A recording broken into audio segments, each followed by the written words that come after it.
ស៊ីនវិញយូជាក្រុមហ៊ុនផ្ដាច់មុខកាហ្វេពីប៉ៃលិននិងមណ្ឌលគិរីដែលមានតែមួយគត់នៅកម្ពុជាសាកលវិទ្យាល័យឯកទេសនៃកម្ពុជា CUS សិក្សាដើម្បីបុគ្គលិកលក្ខណៈសម្បត្តិល្អប្រពៃសិក្សានៅ CUS កាហ្វេ Funon សញ្ញាមេដៃកាហ្វេធម្មជាតិសុទ្ធឈ្ងុយឆ្ងាញ់ផលិតដោយក្រុមយុវជន Juvenery ខ្មែរម៉ាស៊ីនទឹកក្តៅ Marinai ជាផលិតផលលំដាប់ថ្នាក់លេខ1របស់ប្រទេសជប៉ុនមានគ្រប់ប្រភេទតាមតម្រូវការរបស់លោកអ្នក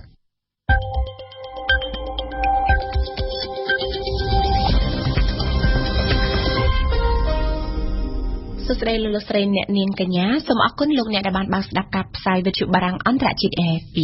នៅពេលនេះម៉ោង 1 រសៀលកម្មវិធីព័ត៌មានដោយពុនសុភ័ណ្ឌរឿងមន្ត្រីដួលមុខឡាននៅប៉ោយប៉ែតសាក់សី3អ្នកចូលបំភ្លឺតុលាការខណៈលោកឈៀនពីសិទ្ធក្រុងបដូរកន្លែងការងារលោកសខេងធ្វើដំណើរទស្សនកិច្ចទៅវៀតណាមក្រោយចប់ថ្ងៃ7មករារដ្ឋមន្ត្រីក្រសួងការបរទេសបារាំងបំពេញទស្សនកិច្ចនៅក្នុងប្រទេសឥណ្ឌានៅក្នុងគោលបំណងពង្រឹងកិច្ចសហប្រតិបត្តិការរវាងបារាំងនិងឥណ្ឌានៅលើវិស័យអវកាសអ៊ីរ៉ង់បង្កើនថវិកាយោធាឆ្ពោះទៅខាងផលិតមីស៊ីល RFIជុំវិញរឿងមន្ត្រីអន្តោប្រវេសន៍ដួលសន្លប់មុខឡាននៅប៉ោយប៉ែតនៅព្រឹកនេះសាក់សី3នាក់ដែលបានឃើញហេតុការណ៍បានចូលទៅបំភ្លឺនៅសាលាដំបងខេត្តបន្ទាយមានជ័យការចូលបំភ្លឺរបស់សាក់សីទាំង3នេះគឺធ្វើឡើងតាមសំណើរបស់លោកគឹមសុជាតិមេធាវីការពារក្តីឲ្យលោកដិនពុទ្ធីដែលបានស្នើសុំតុលាការកាលពីចុងខែធ្នូឆ្នាំ2016កន្លងទៅលោកដិនភិរិទ្ធជាប្អូនប្រុសលោកដិនពុទ្ធីបានប្រាប់វិទ្យុបារាំងថាតាំងតែពីម៉ោង 9 កន្លះព្រឹករហូតមកទល់នឹងពេលនេះគឺតុលាការសាកសួរមិនទាន់ចាប់សាក់សីមួយនៅឡើយទេសូមបញ្ជាក់ថាលោកដិនពុទ្ធីប្រធានសមាគមពង្រឹងសេដ្ឋកិច្ចក្រៅប្រព័ន្ធកម្ពុជាត្រូវព្រះរាជអាជ្ញាចាត់ប្រកាន់ពីបទមនុស្សឃាតនៅក្នុងករណីគ្រោះថ្នាក់ចរាចរណ៍ទៅលើលោកឈៀនពិសិដ្ឋដែលជាមន្ត្រីប៉ូលីសនៅច្រកអន្តរជាតិប៉ោយប៉ែតតាមការបញ្ជាក់របស់អัยការអមសាលាដំបងខេត្តបន្ទាយមានជ័យគឺលោកឈៀនពិសិដ្ឋពិតជាត្រូវឡានបុករហូតដល់ដួលសន្លប់ពិតមែនគ្មានការធ្វើពុតដើម្បីទម្លាក់កំហុសលើឈ្មោះដិនពុទ្ធីដោយជាការផ្សព្វផ្សាយលើបណ្ដាញសង្គម Facebook និងសារព័ត៌មានមួយចំនួននោះទេនេះបាទតាមព្រះរាជអាជ្ញាខេត្តបន្ទាយមានជ័យខណៈដែលសំណុំរឿងកំពុងតែបន្តនៅឡើយមានព័ត៌មានលេចលឺពីកិច្ចប្រជុំក្រុមការងារខេត្តពីពេលថ្មីនេះមកថាលោកឈៀនពិសិដ្ឋគ្រងនឹងបដូរកន្លែងការងារក៏ប៉ុន្តែសម័យខ្លួននិងលោកសុកផលអគ្គនាយកអន្តរប្រវេសន៍មិនទាន់មានសេចក្តីបញ្ជាក់ណាមួយនៅឡើយទេចំណែកឯលោកដិនពុទ្ធីដែលកំពុងតែនៅក្នុងពន្ធនាគារត្រូវមេធាវីរបស់លោកឲ្យដឹងថាសភាសាលាឧទ្ធរនឹងបានសវនកម្មសម្រាប់ចំពោះសំណើសុំនៅក្រៅឃុំរបស់គាត់នៅថ្ងៃទី13ខែមករាខាងមុខលោកឧបនាយករដ្ឋមន្ត្រីសុខេងរដ្ឋមន្ត្រីក្រសួងមហាផ្ទៃកាលពីថ្ងៃម្សិលមិញបានដឹកនាំគណៈប្រតិភូរបស់លោកទៅបំពេញទស្សនកិច្ចនៅក្នុងប្រទេសវៀតណាមរយៈពេល3ថ្ងៃដំណើរទស្សនកិច្ចនេះគឺធ្វើឡើងជារៀងរាល់ឆ្នាំដើម្បីពិនិត្យមើលលើកិច្ចព្រមព្រៀងរវាងប្រទេសទាំងពីរដែលបានចុះហត្ថលេខានាពេលកន្លងមកជាដំណើរទស្សនកិច្ចដែលធ្វើឡើងក្រោយពីកម្ពុជាបានប្រារព្ធខួបលើកទី38ឆ្នាំនៃជ័យជំនះលើរបបកម្ពុជាប្រជាធិបតេយ្យសឹងភារៈជូនព័ត៌មានលោកខៀវសុភ័ក្រអ្នកនាំពាក្យក្រសួងមហាផ្ទៃបានឲ្យដឹងថាដំណើរទស្សនកិច្ចនេះធ្វើឡើងជារៀងរាល់ឆ្នាំតាមទម្លាប់នៃការផ្លាស់ប្តូរទស្សនកិច្ចរវាងប្រទេសទាំងពីរដើម្បីពិនិត្យមើលលើកិច្ចព្រមព្រៀងរបស់ភាគីទាំងពីរដែលបានចុះហត្ថលេខាជាមួយគ្នាកន្លងមកដំណើរទស្សនកិច្ចនេះក៏ផ្ដោតជាសំខាន់លើកិច្ចសហប្រតិបត្តិការរវាងក្រសួងសន្តិសុខជាតិវៀតណាមនិងក្រសួងមហាផ្ទៃកម្ពុជាផងដែរយោងតាមការចុះផ្សាយរបស់សារព័ត៌មានវៀតណាមនៅថ្ងៃទី10ខែមករាបានឲ្យដឹងថាលោកសខេងបានជួបជាមួយនាយករដ្ឋមន្ត្រីវៀតណាមលោកវៀនសុងហ្វុកនិងប្រធានាធិបតីវៀតណាមលោកត្រាន់ដៃកាងកាលពីថ្ងៃទី9ខែមករានៅទីក្រុងហាណូយក្នុងជំនួបនោះប្រធានាធិបតីវៀតណាមបានលើកឡើងថាចំណងទំនាក់ទំនងរបស់ក្រសួងទាំងពីរពោលគឺក្រសួងសន្តិសុខជាតិវៀតណាមនិងក្រសួងមហាផ្ទៃកម្ពុជាដែលកំពុងលូតលាស់នៅពេលនេះបានឆ្លុះបញ្ចាំងពីកិច្ចសហប្រតិបត្តិការដ៏មានប្រសិទ្ធភាពរវាងកម្ពុជានិងវៀតណាមនៅក្នុងកិច្ចការពារសន្តិសុខជាតិសណ្ដាប់ធ្នាប់សង្គមសុវត្ថិភាពពង្រឹងសន្តិភាពនិងស្ថិរភាពនេះបើតាមការចុះផ្សាយរបស់សារព័ត៌មានវៀតណាម Vietnam News លោកសខេងក្នុងជំនួបជាមួយថ្នាក់ដឹកនាំជាន់ខ្ពស់វៀតណាមបានថ្លែងថាដំណើរទស្សនកិច្ចរបស់លោកនៅពេលនេះគឺជាឱកាសដើម្បីបង្ហាញពីការដឹងគុណចំពោះវៀតណាមនិងពលរដ្ឋវៀតណាមដែលបានរំដោះប្រទេសកម្ពុជាចេញពីរបបខ្មែរក្រហមលោកសខេងបញ្ជាក់ថាបើគ្មានថ្ងៃជ័យជំនះ7មករា1979ទេប្រជាពលរដ្ឋកម្ពុជានឹងគ្មានសុភមង្គលដោយសពថ្ងៃនេះឡើយចំណែកជំនួបដាច់ដោយឡែកមួយទៀតរវាងនាយករដ្ឋមន្ត្រី ត្រីវៀតណាមក្នុងថ្ងៃដដែលនោះលោកនាយករដ្ឋមន្ត្រីវៀតណាមបានជូនពរកម្ពុជាឲ្យទទួលបានជោគជ័យសម្រាប់ការបោះឆ្នោតឃុំសង្កាត់ក្នុងខែមិថុនាឆ្នាំ2017និងការបោះឆ្នោតសកលខែកក្កដាឆ្នាំ2018ខាងមុខនាយករដ្ឋមន្ត្រីវៀតណាមក៏បានស្នើភាគីកម្ពុជាបង្កើតលក្ខខណ្ឌអំណោយផលសម្រាប់សហគមន៍ជនជាតិវៀតណាមនៅក្នុងប្រទេសកម្ពុជាដើម្បីដោះស្រាយជីវភាពរបស់ពួកគេដែលនេះជាការចូលរួមចំណែកដល់ការពង្រឹងទំនាក់ទំនងទ្វេភាគីប្រទេសទាំងពីរនេះបើតាមសារព័ត៌មានវៀតណាម Vietnamnet សូមបញ្ជាក់ថាដំណើរទស្សនកិច្ចរបស់លោកអបនាយករដ្ឋមន្ត្រីសខេងនៅពេលនេះធ្វើឡើងក្រោយពីលោកនាយករដ្ឋមន្ត្រីហ៊ុនសែនបានធ្វើដំណើរទស្សនកិច្ចផ្លូវរដ្ឋមួយទៅប្រទេសវៀតណាមកាលពីថ្ងៃទី20ដល់ថ្ងៃទី21ខែធ្នូឆ្នាំ2016កន្លងទៅក្នុងដំណើរទស្សនកិច្ចនោះលោកនាយករដ្ឋមន្ត្រីកម្ពុជានិងនាយករដ្ឋមន្ត្រីវៀតណាមក៏បានធ្វើសាក្សីក្នុងពិធីចុះកិច្ចព្រមព្រៀងចំនួន3រវាងកម្ពុជានិងវៀតណាមនៅក្នុងពិធីសម្ពោធឲ្យប្រើប្រាស់ជាផ្លូវការនៅអគារទីស្នាក់ការត្រួតពិនិត្យច្រកទ្វារអន្តរជាតិត្រពាំងគ្រាលនងនុកខៀននាព្រំដែនខេត្តស្ទឹងត្រែងប្រទេសកម្ពុជានិងខេត្តចម្ប៉ាសាក់ប្រទេសឡាវលោកនាយករដ្ឋមន្ត្រីហ៊ុនសែនអមដោយលោកថងលូនស៊ីសូលីតនាយករដ្ឋមន្ត្រីឡាវនៅព្រឹកថ្ងៃទី10មករានេះបានលើកឡើងពីការឯកភាពគ្នាអនុញ្ញាតឲ្យប្រជាពលរដ្ឋដែលរស់នៅតាមព្រំដែនប្រើប្រាស់ប័ណ្ណសម្រាប់ជាឯកសារផ្លូវការនៅក្នុងការចេញចូលឆ្លងកាត់ព្រំដែនចាប់ពីខែមករាឆ្នាំ2017នេះតទៅលោកហ៊ុនសែនក៏បានជំរុញឲ្យសមត្ថកិច្ចនិងអាជ្ញាធរមូលដ្ឋាននៅតាមបណ្ដោយព្រំដែនកម្ពុជាឡាវបន្តសហការគ្នាឲ្យបានល្អដើម្បីទប់ស្កាត់បង្ក្រាបបទល្មើសនិងឧក្រិដ្ឋកម្មឆ្លងព្រំដែនប្រទេសទាំងពីរលើពីនេះប្រមុខរដ្ឋាភិបាលខ្មែរក៏បានអនុញ្ញាតឲ្យឡាវប្រើប្រាស់ផ្លូវគោកផ្លូវទឹករបស់កម្ពុជានៅក្នុងការដឹកជញ្ជូនទំនិញផងដែរខណៈដែលប្រទេសឡាវជាប្រទេសដែលមិនសមុទ្រសូមអញ្ជើញស្ដាប់ប្រសាសន៍របស់លោកនាយករដ្ឋមន្ត្រីខ្ញុំសូមជំរុញនិងលើកទឹកចិត្តដល់កម្លាំងមានសមត្ថកិច្ចនិងអាជ្ញាធរមូលដ្ឋាននៅតាមបណ្ដោយព្រំដែននៃប្រទេសទាំងពីរបន្តសហការគ្នាឲ្យកាន់តែល្អប្រសើរក្នុងការគ្រប់គ្រងការចេញចូលឆ្លងកាត់ព្រំដែនដើម្បីរួមគ្នាបង្ការទប់ស្កាត់បង្ក្រាបបទល្មើសនិងអក្រិតកម្មឆ្លងកាត់ព្រំដែនគ្រប់ប្រភេទព្រមទាំងខិតខំសម្របសម្រួលរួមគ្នាដោះស្រាយបញ្ហានានាដែលកើតឡើងតាមព្រំដែនឲ្យបានទាន់ពេលវេលានិងដោយសន្តិវិធីចូលលើស្មារតីមិត្តភាពជាប្រពៃណីឆ្លៀតក្នុងឱកាសនេះខ្ញុំសូមអរគុណចំពោះរដ្ឋាភិបាលនៃសាធារណរដ្ឋប្រជាធិបតេយ្យប្រជាមានិតឡាវដែលបានលក់អគ្គិសនីក្នុងតម្លៃថោកជូនមកកម្ពុជាដែលភាគច្រើនប្រើប្រាស់នៅខេត្តស្ទឹងត្រែងនិងខេត្តព្រះវិហារខ្ញុំក៏សូមយកឱកាសនេះបញ្ជាក់ជូនឯកឧត្តមនាយករដ្ឋមន្ត្រីម្ដងទៀតថាកម្ពុជានឹងផ្ដល់ជូនមិត្តឡាវក្នុងការប្រើប្រាស់ផ្លូវគោកផ្លូវទឹកនិងកំពង់ផែតាមទន្លេមេគង្គនិងកំពង់ផែសមុទ្រកម្ពុជាដើម្បីសម្រួលដល់ការដឹកជញ្ជូនរបស់មិត្តឡាវដែលជាប្រទេសពុំមានសមុទ្រដែលឡែកនៅរុស្ស៊ីថ្ងៃអង្គារនេះរដ្ឋមន្ត្រីក្រសួងធម្មការនិងសាសនាលោកហឹមឆែមនិងសហការីនឹងឆ្លើយបំភ្លឺជូនគណៈកម្មការទី7នៃរដ្ឋសភាពាក់ព័ន្ធទៅនឹងវិទ្យាស្ថានពុទ្ធសាសនិកបណ្ឌិតបើតាមសេចក្តីជូនដំណឹងរបស់នាយកដ្ឋានព័ត៌មាននៃអគ្គលេខាធិការដ្ឋានរដ្ឋសភាកិច្ចប្រជុំនឹងចាប់ផ្ដើមពីម៉ោង 2:30 នាទីរសៀលខាងមុខតទៅជាងសូមងាកមកជំរាបជូនពីព័ត៌មានអន្តរជាតិវិញម្ដងដោយនិយាយអំពីសហប្រតិបត្តិការផ្នែកអវកាសរវាងបារាំងនិងឥណ្ឌាកាលពីថ្ងៃម្សិលមិញលោក Jean Macron រដ្ឋមន្ត្រីការបរទេសបារាំងបានអញ្ជើញទៅបំពេញទស្សនកិច្ចនៅក្នុងប្រទេសឥណ្ឌាគោលបំណងនៃដំណើរទស្សនកិច្ចនៅឥណ្ឌានេះគឺដើម្បីពង្រឹងសហប្រតិបត្តិការរវាងបារាំងនិងឥណ្ឌាឲ្យបានខ្លាំងថែមទៀតនៅលើវិស័យអវកាសយើងស្ដាប់នុយបាណាដេតនៅនេះឱកាសបំពេញទស្សនកិច្ចនៅក្នុងប្រទេសឥណ្ឌាកាលពីម្សិលមិញរដ្ឋមន្ត្រីក្រសួងការបរទេសបារាំង Jean-Marc Ayrault បានថ្លែងបញ្ជាក់ថាប្រទេសបារាំងនិងឥណ្ឌាគឺជាដៃគូយុទ្ធសាស្ត្ររវាងគ្នាជាយូរឆ្នាំកន្លងមកហើយនៅក្នុងសហប្រតិបត្តិការនៅលើវិស័យអវកាសដោយឥណ្ឌាមានទីភ្នាក់ងារ ISRO ហើយបារាំងវិញមានទីភ្នាក់ងារ CNES ចំណែកប្រធានទីភ្នាក់ងារអវកាសឥណ្ឌាលោក Kirhon Kumarក៏បានសម្ដែងការអបអរសាទរចំពោះដំណាក់កាលដ៏សំខាន់បំផុតមួយនៅលើកិច្ចសហប្រតិបត្តិការរវាងប្រទេសបារាំងនិងឥណ្ឌាក្នុងទ្រង់ទ្រាយដ៏ធំនៅលើវិស័យអវកាសនេះទន្ទឹមនេះទីភ្នាក់ងារ ISRO និងទីភ្នាក់ងារ CNES បានផ្ដល់សច្ចាប័ននៅលើកិច្ចព្រមព្រៀងមួយដើម្បីបង្កើតក្រុមសិក្សារួមគ្នាស្ដីពីបច្ចេកវិទ្យានៅក្នុងការបាញ់បង្ហោះយានអវកាសដើម្បីដឹកជញ្ជូនផ្កាយរណបទៅក្នុងពេលអនាគតមិនតែប៉ុណ្ណោះទីភ្នាក់ងារអវកាសបារាំងនិងក្រុមហ៊ុនអវកាសឥណ្ឌាក៏បានចុះហត្ថលេខាផងដែរនៅក្នុងការបញ្ជូនរ៉ូបូតតូចមួយដែលមានកង់សម្រាប់ដើរសង្កេតការណ៍នៅលើឋានប្រច័ណ្ឌទៀតផងហើយតាមការគ្រោងទុកយានរ៉ូបូតតូចដែលបំពាក់ដោយកាមេរ៉ាសម្រាប់ថតរូបភាពនេះនឹងត្រូវបញ្ជូនទៅកាន់ឋានប្រច័ណ្ឌនៅខែមករាឆ្នាំ2018គួររំលឹកថាសហប្រតិបត្តិការនៅក្នុងវិស័យអវកាសរវាងប្រទេសបារាំងនិងឥណ្ឌានេះមានចាប់តាំងពីយូរឆ្នាំកន្លងមកហើយគឺតាំងពីចំនួនទសវត្សរ៍ឆ្នាំ1960មកម្លេះ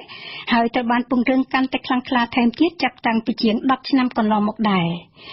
ហើយសហការរួមគ្នារវាងឥណ្ឌាបារាំងនៅលើវិស័យអវកាសនេះបានហុចជាលទ្ធផលជាពិសេសនៅលើការបាញ់បង្ហោះផ្កាយរណបសង្កេតការណ៍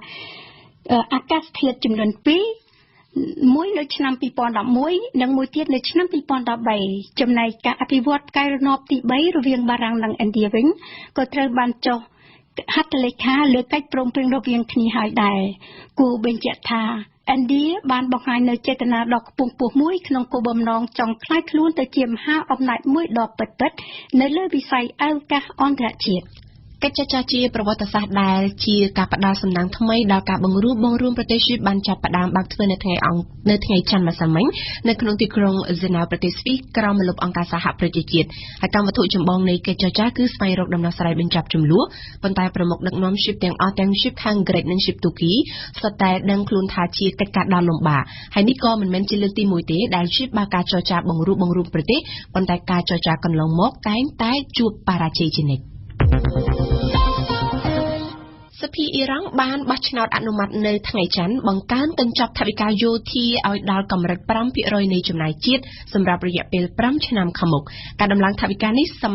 ម្រាប់យកទៅចំណាយនៅក្នុងការអភិវឌ្ឍមីស៊ីលរយៈចម្ងាយឆ្ងាយដែលលោក Donald Trump អនាគតប្រធានាធិបតីអាមេរិកសន្យាប្រឆាំងដាច់ខាតសូមស្ដាប់អៀងសុកមិញសភាអ៊ីរ៉ង់បានបោះឆ្នោតគាំទ្រ173សម្លេងទល់នឹងប្រឆាំង10សម្លេងលើគម្រោងអភិវឌ្ឍដែលរដ្ឋាភិបាលអ៊ីរ៉ង់ដោយពង្រឹងសមត្ថភាពការពារជាតិក្នុងនាមជាមហាអំណាចមួយក្នុងតំបន់និងដោយធានាសន្តិសុខផលប្រយោជន៍ជាតិដោយសុខចិត្តចំណាយថវិកាផ្នែកយោធាដល់ទៅ 5% នៃថវិកាជាតិទាំងមូលតាមការពិតផែនការនេះត្រូវបានបង្ហាញដោយអគ្គមគ្គុទ្ទេសក៍អាយ៉ាតូឡាខាមេនីតាំងពីខែកក្កដាឆ្នាំ2015ថាអ៊ីរ៉ង់មានគម្រោងអភិវឌ្ឍកម្មវិធីមីស៊ីលបាល់លីស្ទិក drone និងការពង្រឹងសមត្ថភាពធ្វើសង្គ្រាមតាមអ៊ីនធឺណិតសម្លេងបោះឆ្នោតអនុម័តគាំទ្រថវិកាថ្ងៃនេះបានផ្ដល់កម្លាំងយ៉ាងខ្លាំងដល់អ្នកទទួលខុសត្រូវផ្នែកយោធារបស់ប្រទេសដល់ទាហានជាតិដល់ឆ្មាំបដិវត្តន៍និងក្រសួងការពារជាតិដែលធ្លាប់តែរំពឹងលើថវិកាត្រឹមតែ 2% ពីមុនមក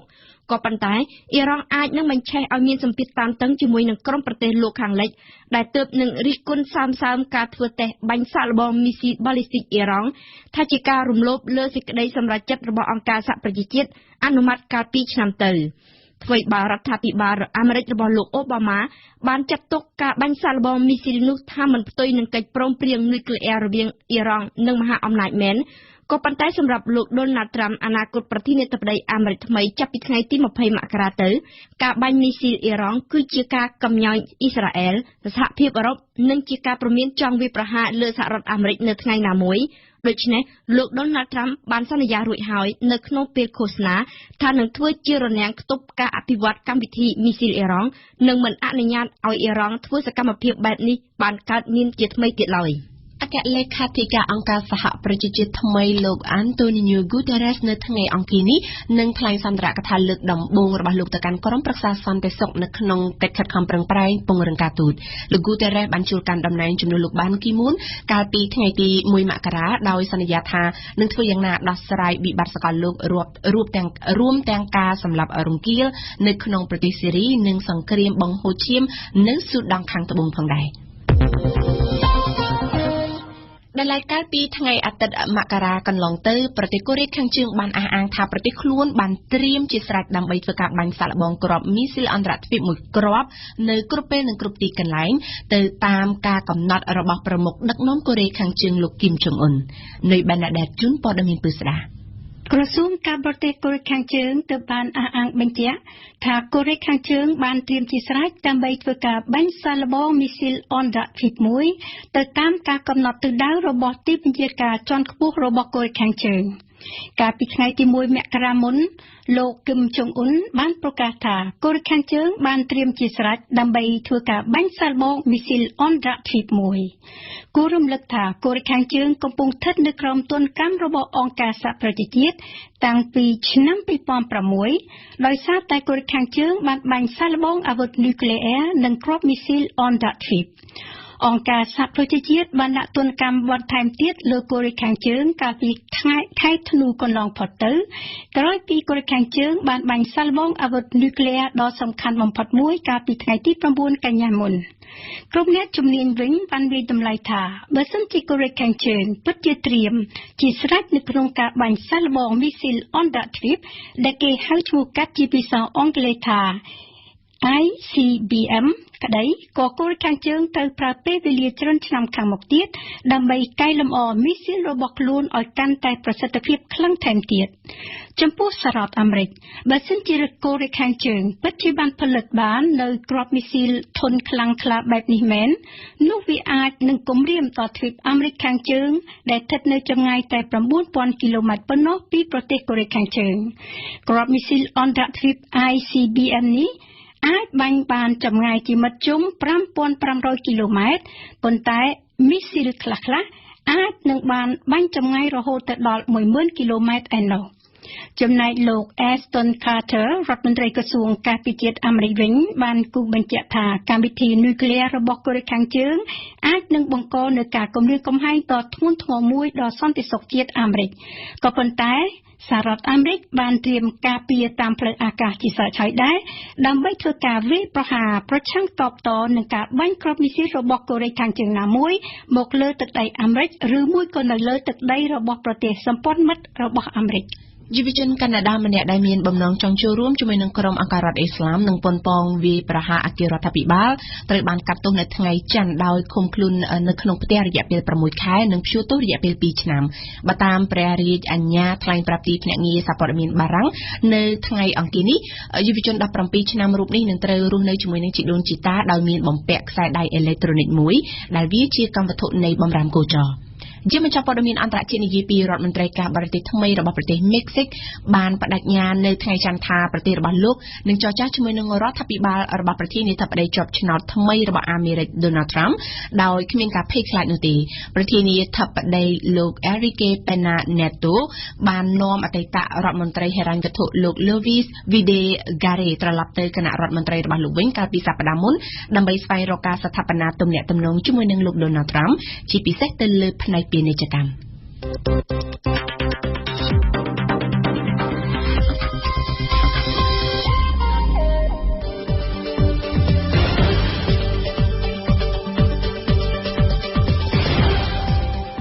វិទ្យុបារាំង RFI ភ្នំពេញ 92 MHz សៀមរាប 92 MHz បាត់ដំបងក្រុងព្រះសីហនុនិងកំពង់ចាម 94.5 MHzលោកអ្នកនាងកំពុងស្ដាប់កម្មវិធីព័ត៌មានរបស់វិទ្យុបារាំងអន្តរជាតិ AFP ជាបន្តទៅទៀតនេះលោកអ្នកនាងនឹងបានស្ដាប់ដំណើរគឺជានាទីព្រឹត្តិការណ៍កម្ពុជាប្រចាំថ្ងៃញឹមសុផលសូមនិយាយពីការបញ្ចេញសាររបស់លោកសំរងស៊ីនិងប៉ះពាល់ដល់ការចរចារវាងបកទាំងពីរឬបន្ទាប់មកគឺជានាទីទស្សនៈព្រឹត្តិការណ៍កម្ពុជាហេយដាមសូមជូនបទវិភាគស្ដីអំពីផ្នត់គំនិតពលរដ្ឋនិងទម្លាប់ការងាររបស់អ្នករាជការជាឧបសគ្គចំពោះកំណែទម្រង់ថ្នាក់ក្រោមជាតិចំណែកនាទីទស្សនៈព្រឹត្តិការណ៍ពិភពលោករបស់យើងនៅថ្ងៃនេះមកពីសេសូមធ្វើការអត្ថាធិប្បាយអំពីលោក Erdogan ចង់កែតម្រូវរដ្ឋធម្មនុញ្ញទូគីដើម្បីពង្រឹងនិងរក្សាអំណាចរបស់ខ្លួននីតិទស្សនៈសារព័ត៌មាននៅថ្ងៃនេះគឺជាភារៈរបស់សឿងភារៈនិងនៅចុងបញ្ចប់នៃកម្មវិធីរបស់យើងគឺជានីតិអសរសិល្ប៍ខ្មែររបស់វ៉ាន់ឌីកនព្រឹត្តិការណ៍កម្ពុជាប្រចាំថ្ងៃ មេដឹកនាំគណៈបក្សសង្គ្រោះជាតិលោកសំរងស៊ីដែលស្ថិតនៅក្នុងស្ថានភាពនិរទេសខ្លួននៅឯក្រៅប្រទេសកាលពីថ្ងៃអាទិត្យបានបញ្ចេញសារលិខិតមួយច្បាប់ប្រាប់អ្នកសារព័ត៌មានដែលសារនោះមានខ្លឹមសារតាក់ទងទៅនឹងការស្នើសុំរបស់លោកនាយករដ្ឋមន្ត្រីហ៊ុនសែនឲ្យលោកកឹមសុខាប្រធានស្ដីទីគណៈបក្សសង្គ្រោះជាតិចេញសេចក្តីថ្លែងការណ៍តែម្នាក់ឯងថ្កោលទោសអ្នកដែលជេរប្រមាថក្រុមគ្រួសាររបស់លោកហ៊ុនសែនអ្នកតាមដាននយោបាយនៅកម្ពុជាបានហៅការចេញសាររបស់លោកសំរងស៊ីនាពេលនេះថានឹងអាចប៉ះពាល់ដល់រូបភាពនៃការចរចារវាងគណៈបកទាំងពីរនាពេលខាងមុខតើតានេះសូមអញ្ជើញស្ដាប់សេចក្តីរាយការណ៍របស់ញឹមសុផលតាមរយៈខ្លឹមសារនៃសារនេះលោកសំរងស៊ីបានលើកឡើងថាគឺជាគម្រោងដែលលោកហ៊ុនសែនទើបតែរៀបចំថ្មីនេះបន្ទាប់ពីលោកកឹមសុខាបានសរសេរលិខិតឬសេចក្តីថ្លែងការណ៍រួចហើយលោកហ៊ុនសែននឹងជំរុញឲ្យថ្នាក់ដឹកនាំគណៈបកសង្គ្រោះជាតិមួយឬពីរនាក់ដែលគាត់ទិញបានឲ្យចេញមុខមូលបង្កាច់លោកសំរងស៊ីម្ដងវិញថាលោកសំរងស៊ីបាននិយាយមូលបង្កាច់ក្រុមគ្រួសារលោកហ៊ុនសែនពិតមែននៅក្នុងកិច្ចប្រជុំណាមួយកន្លងមករបស់គណៈបកសង្គ្រោះជាតិក្នុងន័យនេះលោកសំរងស៊ីឲ្យដឹងថាគឺជាយុទ្ធសាស្ត្របណ្ដេញលោកពីជួរគណៈបកសង្គ្រោះជាតិក៏ប៉ុន្តែលោកសុកអេសានអ្នកនាំពាក្យគណៈបកប្រជាជនកម្ពុជាបានហៅសារដែលលោកសំរងស៊ីផ្ដល់ដល់អ្នកសារព័ត៌មានថាជារឿងប្រឌិតសារហ្នឹងគឺជាការបដិទ្ធរបស់សំរងស៊ីទេព្រោះឥឡូវគាត់អត់អីពីដៃហើយអញ្ចឹងទេគាត់នឹងអបសុកម្យ៉ាងទៀតគឺគាត់ចង់បញ្ញត្តិស្មារតីសាធារណជនឲ្យចាប់អារម្មណ៍លើគាត់ទេរឿងនេះវាមិនមែនជារឿងពិតទេកន្លងទៅមានការបដិទ្ធច្រើនណាស់ដូចជាកន្លងទៅយើងធ្លាប់ឮថា EU កាត់មួយហើយ$430 លានរយៈពេល5ឆ្នាំអានឹងសំរងស៊ីផ្សាយផ្ទាល់ខ្លួនឯងហ្នឹងថតយក logo EU ពីមុខមកហើយមកប្រដាក់តាម Facebook ថា EU កាត់ជំនួយអាហ្នឹងវាជាផ្ោះតាំងមួយជាក់ស្ដែងដែលអាចឲ្យយើងវាយតម្លៃបានថាសារនេះមិនមែនជាសារពិតទេសារបដិទ្ធឡើងដោយអ្នកដែលបដិទ្ធនឹងឯងអ្នកដែលបង្ហោះតាម Facebook របស់ខ្លួនឯងនឹងតែម្ដងគណៈបកដែលមានអាសនៈនៅក្នុងរដ្ឋសភាទាំងពីរគឺគណៈបកប្រជាជនកម្ពុជានិងគណៈបកសង្គ្រោះជាតិក្រុងនឹងជួបជជែកគ្នាតាមរយៈវប្បធម៌សន្ទនានៅចុងសប្តាហ៍នេះហើយគេជឿថាគណៈបកទាំងពីរនឹងអាចជជែកគ្នានៅប្រធានបទដែលសេសសល់បន្ទាប់ពីមានការលើកលែងទោសលោកកឹមសុខាកាលពីខែធ្នូតើសារដែលលោកសំរងស៊ីបញ្ចេញនៅពេលនេះនឹងជះឥទ្ធិពលទៅដល់ការចរចាគ្នាយ៉ាងណានោះលោកសូចន្ទថាអ្នកវិភាគនយោបាយកម្ពុជាក៏សម្គាល់ចំពោះការបញ្ចេញឯកសារនេះខ្ញុំគិតថាវាជាចំណែកមួយដែរដែលនាំទៅដល់ការមិនទុកចិត្តគ្នាតទៅទៀតរវាងអ្នកនយោបាយថ្នាក់នាំគណៈបកនយោបាយនីមួយៗដែលមានអាសនៈនៅក្នុងសភានោះហើយក៏ជាចំណែកមួយដែលអាចបង្កើតនៅអរិភាពដែលនាំឲ្យអាចរាំងស្ទះឬក៏មិនប្រកបលក្ខណៈងាយស្រួលនោះទេក្នុងដំណើរការនៃការចរចាឬក៏ជួបគ្នារវាងតំណាងគណៈបកទាំងពីរនោះចង់មិនចង់វាអាចជះឥទ្ធិពលទៅដល់ដំណើរការវប្បធម៌សន្តានាដែលអាចធ្វើឲ្យភាគីទាំងអស់ហ្នឹងមិនអាចឈានទៅរកការជឿជាក់គ្នាទាំងស្រុងបានដោយសារតែយើងឃើញហើយនៅកម្ពុជាយើងមិនទាន់មានអ្នកនយោបាយដែលប្រើប្រាស់នៅវប្បធម៌នយោបាយបែបប្រជាធិបតេយ្យទេណាលោកបណ្ឌិតកិនភាសាស្ត្រាចារ្យវិទ្យាសាស្ត្រនយោបាយមួយយើងត្រូវពិនិត្យថាតើខ្លឹមសារលិខិតដែលគេថាទលាយហ្នឹងតើវាជារឿងពិតឬក៏ជា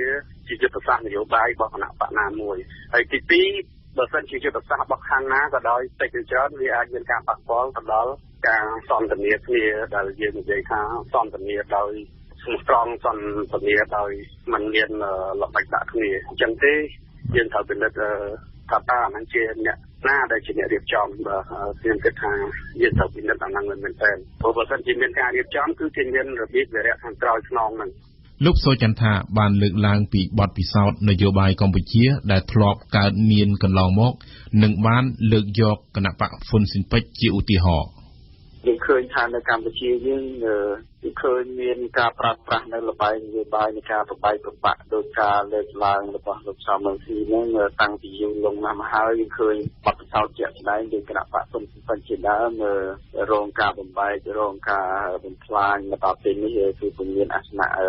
តទៀតនោះទេអញ្ចឹងអ្វីដែលខ្ញុំចង់ឃើញនោះខ្ញុំគិតថាគណៈបកនយោបាយមួយមិនគួរណាបដោតការយកចិត្តទុកដាក់ទៅលើយុទ្ធសាស្ត្របំបែករបស់គណៈបក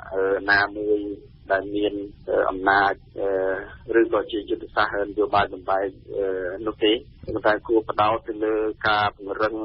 ឯកភាពផ្ទៃក្នុងពង្រឹងការជឿជាក់ជំនឿជាក់គ្នាទៅវិញទៅមកដើម្បីគណៈបកខ្លួនមានកម្លាំងខ្លាំងគ្រប់គ្រាន់ដើម្បី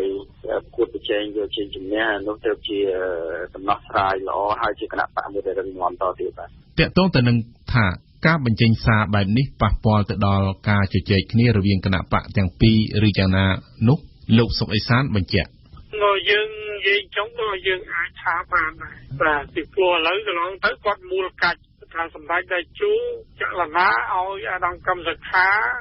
ដេញសំរងស៊ីចេញពីគណៈបកហើយដល់អត់ធ្វើទៅវាទៅជារឿងអត់ដោះស្រាយអ្នកដែលជាប់ទោសណានេះជាលេសរបស់សំរងស៊ីទេឥឡូវភ័យខ្លួនហើយវាអស់ទូនាទីពីប្រធានក្រុមភាគតិចទៅក្នុងសភាវាអស់ទូនាទីស្អីដែលថ្នាក់ស្មារតីនាយករដ្ឋមន្ត្រីហើយឥឡូវនៅតែមួយទៀតចុងក្រោយនេះសន្លឹកបៀចុងក្រោយគឺដេញចេញពីគណៈបកនឹងហើយតែដេញចេញក៏ធ្វើប្រធានគណៈបកហើយវាចប់បាត់ហើយជីវិតនយោបាយហើយនៅបានមេគណៈបកហ្នឹងគ្រាន់អូតខ្លាំងលោកបណ្ឌិតកិនភាចាប់អារម្មណ៍ពីភាពស្មោះត្រង់នៃវប្បធម៌សន្តានាអាចនឹងត្រូវបានប៉ះពាល់ដោយយុទ្ធសាស្ត្រនយោបាយជាពិសេសយើងឃើញថាជាទូទៅគឺគេតែងតែរៀបជាឆាជាយុទ្ធសាស្ត្រមុនគឺតែងតែមានជានិច្ចកាលជានយោបាយផ្នែកយើងគឺតែងធ្វើរបៀបហ្នឹងគឺថាខ្ញុំអាចនិយាយថាវាមិនតាន់មានវប្បធម៌ចាស់ទុំឬក៏មិនតាន់ថាស្អាតស្អំក្នុងនយោបាយជាការពិតបាទបើយើងអត់ស្មោះត្រង់ទេគឺសន្តានានឹងបានគ្រាន់តែជាធ្វើឲ្យល្អមើលទេវាអត់បានប្រយោជន៍ទេសម្រាប់ប្រជាជនសម្រាប់ជាតិទេព្រោះដើម្បីតែអំណាចរបស់អ្នកនយោបាយទេលោកសូចន្ទាបន្ថែមស្ថានភាពនយោបាយការប្រកួតប្រជែងនយោបាយនៅកម្ពុជាអ្នកនយោបាយគណៈបកនីមួយៗហាក់ដូចជាមិនទាន់ប្រើប្រាស់នៅវប្បធម៌នយោបាយបែបប្រជាធិបតេយ្យគឺការស្មោះត្រង់ជាមួយគ្នាហើយហ៊ានប្រកួតប្រជែងគ្នាដោយឈរលើគោលការណ៍ស្មោះត្រង់បែបប្រជាធិបតេយ្យនោះទេក៏ប៉ុន្តែគណៈបកមួយហាក់ដូចជាព្យាយាមប្រើប្រាស់ឬក៏បង្កើតនៅលបែងនយោបាយមួយចំនួនដើម្បីចំណេញពីដៃគូនយោបាយអញ្ចឹងហើយដែលធ្វើឲ្យអ្នកនយោបាយនៅកម្ពុជានឹងមិនអាចស្វែងរកការទុកចិត្តការជឿជាក់គ្នាទៅវិញទៅមកបាននោះខណៈដែលមន្ត្រីនិងអ្នកនាំពាក្យគណៈបកសង្គ្រោះជាតិមិនមានយោបល់យ៉ាងណាដោយអះអាងថាមិនទាន់បានទទួលខ្លឹមសារនៃសារលិខិតនៅឡើយនោះជាថ្មីម្ដងទៀតលោកសុកអេសានអ្នកនាំពាក្យគណៈបកកណ្ដាលអំណាចថាជាការប្រកាសមុនរបស់ថ្នាក់ដឹកនាំគណៈបកប្រឆាំងគឺលោកសំរងស៊ីជាអត្តនោម័តរបស់ខ្ញុំនេះខ្ញុំយល់ថានេះជាការច្នៃប្រឌិតរបស់សំរងស៊ីបង្កើតបញ្ហាឲ្យគេចាប់អារម្មណ៍ហើយក៏ជាការមួយដែលព្រៃខ្លាចគេដេញគាត់ចេញពីបកនឹងបើតែគាត់និយាយមុនយ៉ាងបានក្តីថាមហាជនទូទៅលឺច្រើនគ្នាទៅវាអាចមានការពជាពេលឬមួយក៏យោគយល់ដោយប្រការណាមួយអានឹងពីគណៈបករបស់គាត់ដែរព្រោះចិត្តដល់ពេលបោះឆ្នោតហើយអានឹងគេត្រូវរែងធ្វើសន្និបាតអីដើម្បីជ្រើសរើសបេក្ខជនឯកភាពអីអានឹងជារឿងក្បួនគាត់ទេខ្ញុំមើលទៅក្បួនគាត់សូមបញ្ជាក់ថាកាលពីថ្ងៃទី5មករាឆ្នាំ2017លោកកឹមសុខាប្រធានស្ដីទីគណៈបកសង្គ្រោះជាតិបានផ្ញើលិខិតមួយច្បាប់ទៅកាន់លោកឧបនាយករដ្ឋមន្ត្រីសខេងតំណាងឲ្យភាគីគណៈបកប្រជាជនកម្ពុជាដើម្បីកំណត់ការជួបជជែកគ្នាលើបញ្ហាដែលនៅសេសសល់ការស្នើសុំនេះត្រូវបានឆ្លើយតបវិញដោយវិជ្ជមានពីលោកសខេងដោយការជួបចរចាគ្នារវាងគណៈបកទាំងពីរនឹងត្រូវធ្វើឡើងក្រោយថ្ងៃទី11ខែមករាខាងមុខទោះយ៉ាងណាគេមិនទាន់ដឹងថាការលើកឡើងរបស់មេបកសង្គ្រោះជាតិលោកសំរងស៊ីដែលកំពុងនៅក្រៅប្រទេសនៅពេលនេះនឹងអាចប៉ះពាល់ដល់ការកំណត់ការចរចាគ្នាឬយ៉ាងណានៅឡើយទេកម្មវិធីនេះសហការឧបត្ថម្ភដោយ Sinvenyu ជាក្រុមហ៊ុនផ្ដាច់មុខកាហ្វេពីប៉ៃលិននិងមណ្ឌលគិរីដែលមានតែមួយគត់នៅកម្ពុជាសាកលវិទ្យាល័យឯកទេសនៃកម្ពុជា CUS សិក្សាដើម្បីបុគ្គលិកលក្ខណៈសម្បត្តិល្អប្រពៃសិក្សានៅ CUS កាហ្វេ Funon សញ្ញាមេដៃកាហ្វេធម្មជាតិសុទ្ធឈ្ងុយឆ្ងាញ់ផលិតដោយក្រុមយុវជន Juvenery ខ្មែរម៉ាស៊ីនទឹកក្តៅ Marinai ជាផលិតផលលំដាប់ថ្នាក់លេខ1របស់ប្រទេសជប៉ុនមានគ្រប់ប្រភេទតាមតម្រូវការរបស់លោកអ្នក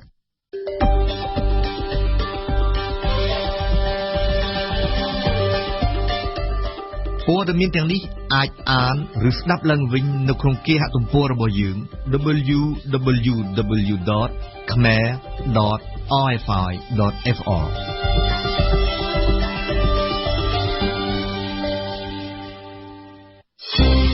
ទេសនាព្រឹត្តិការណ៍កម្ពុជា ក្នុងពេលឆាប់ៗខាងមុខនេះរាល់ការធ្វើលិខិតអត្រានុកូលដ្ឋាននិងសិភើស្នាក់នៅរួមទាំងការធ្វើអត្តសញ្ញាណប័ណ្ណគឺមិនយកប្រាក់កម្រៃទៀតទេពលរដ្ឋនឹងមិនតម្រូវឲ្យបង់លុយទៀតឡើយដើម្បីទទួលបានលិខិតស្នាមទាំងនេះពីព្រោះវាគឺជាបន្ទុករបស់រដ្ឋមានន័យថារដ្ឋជាអ្នកចេញថ្លៃឲ្យក៏ប៉ុន្តែគោលការណ៍នេះអាចនឹងគ្មានប្រសិទ្ធភាពប្រសិនបើគ្មានការកែប្រែផ្នត់គំនិតរបស់ប្រជាពលរដ្ឋនិងបើគ្មានការកែប្រែទម្លាប់ធ្វើការងារមិនល្អខ្លះរបស់អ្នករាជការសូមអញ្ជើញស្ដាប់ហេងឧត្តមតាំងតែពីថ្នាក់សម្លេងឆ្នោតនៅក្នុងការបោះឆ្នោតជាតិឆ្នាំ2013និងតាំងតែពីបាត់បង់កៅអីចំនួន22អាសនៈមករដ្ឋាភិបាលអាណត្តិថ្មីរបស់គណៈបកកាន់អំណាចចាស់បានខំប្រឹងប្រែងកែតម្រង់រិះរកចំណុចអសកម្មនានាដើម្បីកែសម្រួលពិសេសគឺរកកន្លែងណាដែលតាក់ទងជិតស្និទ្ធបំផុតទៅនឹងតម្រូវការនៅក្នុងជីវភាពប្រចាំថ្ងៃរបស់ប្រជាពលរដ្ឋជាក់ស្ដែងភ្លាមក្រោយការរៀបចំរដ្ឋាភិបាលអាណត្តិទី5រួចមកអាជ្ញាធរបានប្រកាសមិនយកលុយចំពោះការធ្វើដំណើរឆ្លងកាត់ផ្លូវមួយចំនួនដែលកសាងដោយឯកជនហើយរដ្ឋសុកចិត្តទទួលចេញថ្លៃខាតឲ្យឯកជនរដ្ឋក៏ជួយសម្រួលករណីម៉ូតូឡានរាប់តាំងពីបានបើកបរគ្មានបានបើកបរក៏អាចបើកម៉ូតូបានឲ្យតែមានអត្តសញ្ញាណប័ណ្ណយានយន្តចង្កូតស្ដាំក៏នៅតែបន្តប្រើបានហើយថ្លៃប្រេងសាំងក៏ធ្លាក់ចុះនិងនៅតែបន្តមិនឡើងថ្លៃខ្ពស់ពេកការដោះស្រាយជួយសម្រួលករណីទាំងនេះគឺត្រូវចំនឹងរឿងឆ្នាំងបាយនិងជីវភាពរបស់ប្រជាពលរដ្ឋបានច្រើនហើយថែមទាំងការសម្រេចមិនយកកម្រៃលុយចំពោះការធ្វើលិខិតអត្រានុកូលដ្ឋានសម្បត្តិស្នាក់នៅនិងអត្តសញ្ញាណប័ណ្ណនៅពេលនេះទៀតគឺកាន់តែត្រូវចំចំណុចចាំបាច់ដែលជាតម្រូវការប្រចាំថ្ងៃរបស់ប្រជាពលរដ្ឋថែមទៀតត្បិតថាការធ្វើលិខិតអត្រានុកូលដ្ឋានគឺនៅជាប់ទៅនឹងប្រជាពលរដ្ឋជារៀងរាល់ថ្ងៃតាំងតែពីថ្ងៃកើតរៀបអាពាហ៍ពិពាហ៍មានគ្រួសារនិងទទួលមរណភាពការមិនយកលុយសម្រាប់ការធ្វើលិខិតបញ្ជាក់ទាំងនេះនិងការមិនយកកម្រៃសម្រាប់ការធ្វើលិខិតស្នាក់នៅរួមទាំងការធ្វើអត្តសញ្ញាណប័ណ្ណគឺសុទ្ធតែជាចំណុចដែលប្រជាពលរដ្ឋក្រីក្រជាច្រើនអបអរសាទរក៏ប៉ុន្តែបើគេសង្កេតឲ្យស៊ីជម្រៅមែនទែនការអនុវត្តគោលការណ៍ទាំងនេះគឺអាចនឹងប្រឈមមុខចំពោះឧបសគ្គចំនួន2ទៅ3ចម្បងទី1គឺរបៀបបែបបទធ្វើការងាររបស់មន្ត្រីរាជការថ្នាក់ក្រោមជាតិដែលអសកម្មនិងទម្លាប់ស៊ីលុយទី2ផ្នត់គំនិតនិងទម្លាប់រស់នៅប្រចាំថ្ងៃរបស់ប្រជាពលរដ្ឋខ្លួនឯងដែលទម្លាប់ជូនសគុណឬថ្លៃទឹកប៊ិចហើយទី3គឺចំណូលពន្ធអាករសម្រាប់រដ្ឋចំណុចទាំង3នេះគឺអាចនឹងជាបញ្ហាប្រឈមចំពោះកំណែទម្រង់ថ្នាក់ក្រោមជាតិដែលបានដាក់ចេញនិងទើបតែបំរុងដាក់ចេញថែមទៀតនេះ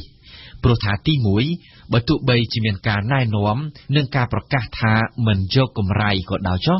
ក៏ប៉ុន្តែមន្ត្រីថ្នាក់ក្រោមគឺមានទម្លាប់ចាស់ស្រេចមកហើយរឿងយកថ្លៃទឹកតែឬថ្លៃទឹកប៊ិចនោះជាក់ស្ដែងពលរដ្ឋខ្មែរជាទូទៅតែងតែកត់សម្គាល់ជារៀងរាល់ថ្ងៃ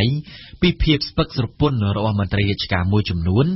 និងភាពយឺតយ៉ាវនៅក្នុងការធ្វើឬបញ្ជាក់សំណុំឯកសារណាមួយសម្រាប់ប្រជាពលរដ្ឋប៉ុន្តែបើមានលុយថ្លៃទឹកតែឬថ្លៃទឹកប៊ិចខ្លះ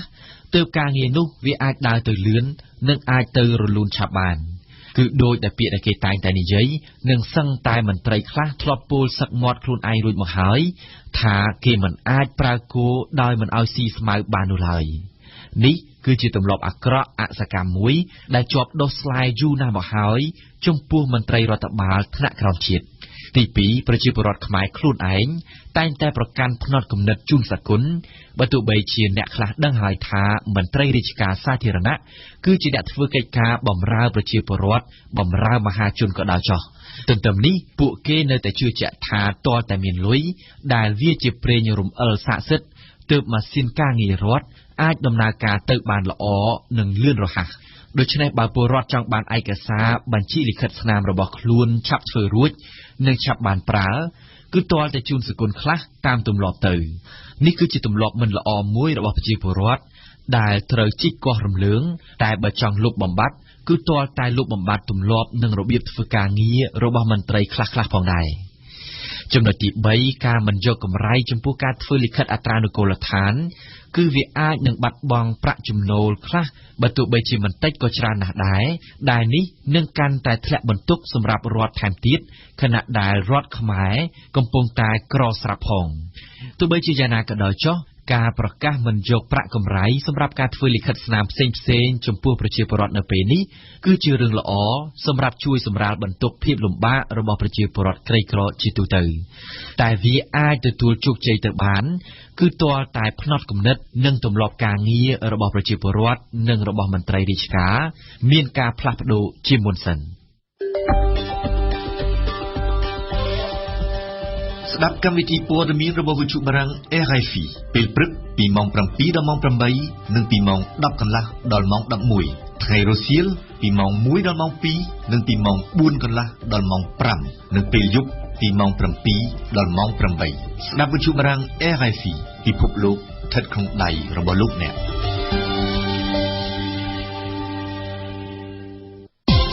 ជាស្នាក់ព្រឹត្តិការណ៍ពិភពលោកគម្រោងវិសោធនកម្មរដ្ឋធម្មនុញ្ញទូគីកំពុងធ្វើឲ្យគេចាប់អារម្មណ៍ជាខ្លាំងបន្ទាប់ពីត្រូវបានអនុម័តដោយគណៈកម្មការសភាកាលពីថ្ងៃទី30ធ្នូគម្រោងនេះកំពុងត្រូវបានជជែកដេញដោលដោយសភាទូគី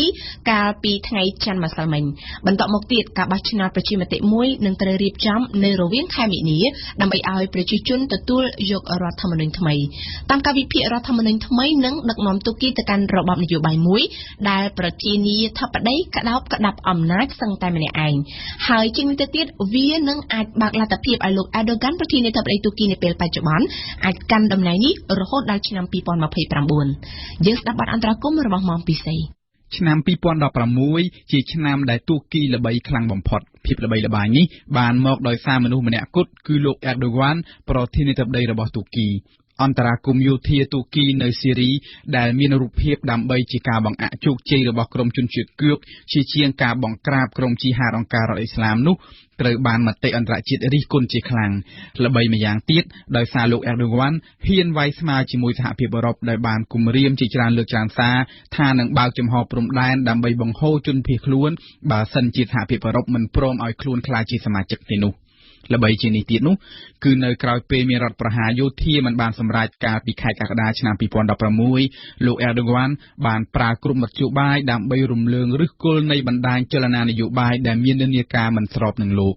ក្រោមស្លាកថាដាក់ប្រទេសក្នុងភាពអាសន្នរដ្ឋាភិបាលទូគីបានអនុវត្តច្បាប់អាញាសិទ្ធិដោយបានធ្វើការចាប់ខ្លួនមនុស្សឆែកឆេររឹបអូសនិងដកហូតតំណែងដោយមិនចាំបាច់មានហេតុផលឬក៏សាលដីកាពីតុលាការនោះទេ